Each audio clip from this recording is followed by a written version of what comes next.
Good evening, fellow patriots, friends and followers. It is an honour to be speaking to you in this holy month, which is important to many millions of religious-minded people worldwide. Yes, of course, I'm talking about the May, the month of Our Lady Mary, the Blessed Virgin Mother of God.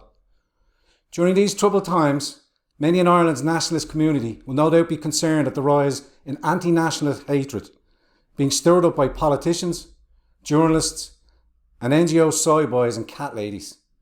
I want to reassure all in our community that such Irishophobia, while it is never okay, is simply a symptom of our success.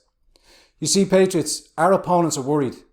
They know our message: Irish families first, enforce border control, pride in our heritage, protect our freedom, stop the asylum-seeking sham, is resonating with the Irish people.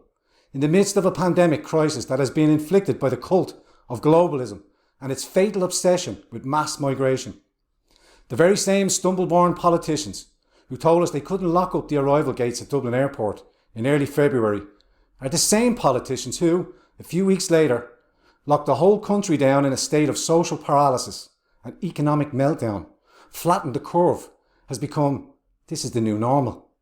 Trust the experts has become, do what we say or else. This is how the political media cartel has gaslit so many Irish people into a state of paranoia. The green jersey journalists of RTE have been churning out fear porn, thinly disguised as news.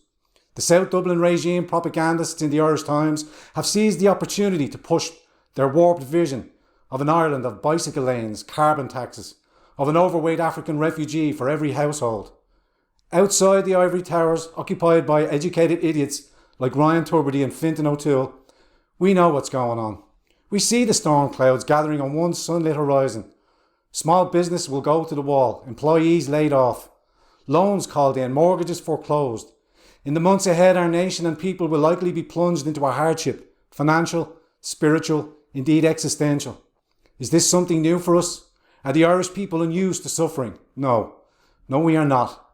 Since 1169 we have been fighting. The natural state of Irish men and Irish women for 1,000 years is to fight. The world could be thrown at us. We survived war, famine, plague, ethnic cleansing, genocide. We're still here. We'll be here after this too has passed. What is but a bump in the road of a journey that started 5,000 years ago in the Celtic dawn. Those who would cynically use this China virus to steal our freedom to assemble, trade in cash, speak our minds, live our lives without interference from cultural Marxist control freaks need to understand a few things. Our island won't be surrendered lightly to you. Our history won't be erased in your brain-dead, happy-clappy multicultural narrative. Our children's arms won't be punctured by your needles, giving them an injection of crap they don't need. None of this is going to happen. You're not going to win.